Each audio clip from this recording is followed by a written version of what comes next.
पर इलाहाबाद यूनिवर्सिटी शोबे उर्दू के छात्र सदर शोभा अली अहमद आदमी साहब का इंशाअल्लाह तस्वीर मखसूस और मालूमाती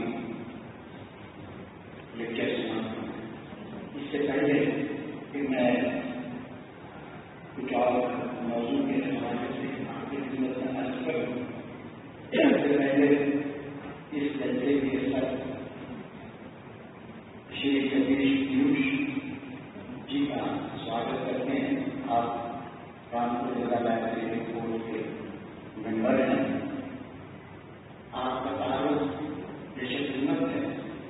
आपके पिता का नाम श्री श्याम सुंदर पांडे, आपका जन्म 6 अगस्त 1950। उर्दू क्या है? हमारे लिए बड़े गर्व की बात है कि हम ऐसे आयोजित हुए को राष्ट्र प्रजा लाइब्रेरी समय इस तरह से मकासद तो यही है कि महात्मा गांधी राष्ट्रपिता हैं और राष्ट्रपिता के जो मुल्क की आज़ादी के लिए, मुल्क के दबे कुचले अवाम को उनका बराबरी का हक देने के लिए जो जिद्दोजहद थी, जो तहरीक थी, उसका मासिर अदब पर क्या असर पड़ा। और सिर्फ उर्दू ही नहीं बल्कि हिंदी अदब है और हिंदुस्तान के मुख्तलिफ ज़बानों में जो अदब है, उन अदबियात पर महात्मा गांधी की तहरीक का ज़बरदस्त असर पड़ा। हमारी नौजवान नस्ल को इससे वाकिफ होना चाहिए कि उर्दू अदब पर महात्मा गांधी के असरात क्या हैं और कैसे हैं। गांधी जी का जो संदेश है वो पूरी दुनिया में नए तरीके से फैल रहा है। दुनिया के दूसरे देश उसके अनुगामी हो रहे हैं। दुनिया के सभी विश्वविद्यालयों में गांधी जी पर रिसर्च हो रहे हैं।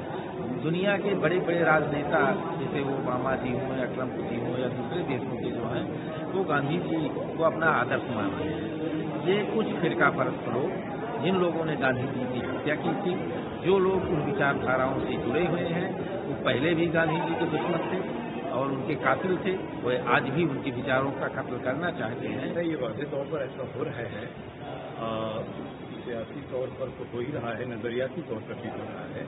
सियासत में तो ये रहता है कि अगर मामूली खेल है सियासत का तो इक़्तिदार तक रहता है, लेकिन एक नज़रियात का मामला रहता है कि नज़रिया हयात होता है। तो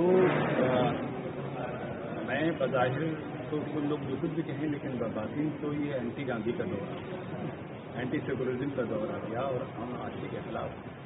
और ये भाई हम देखिए राइटर हम कह सकते हैं तो पूरा, लेकिन देखिए ये हुक्काम या कोई छोटी मोटी पार्टी, सियासी पार्टी, चाहे जितने भी खेल खेल लें, ये मुल्क गांधी के बगैर नहीं चल सकता। गांधी के उसूलों, गांधी के नज़रियों के बगैर ये मुल्क सूफी संतों का मुल्क है। हजारों बरस का इतिहास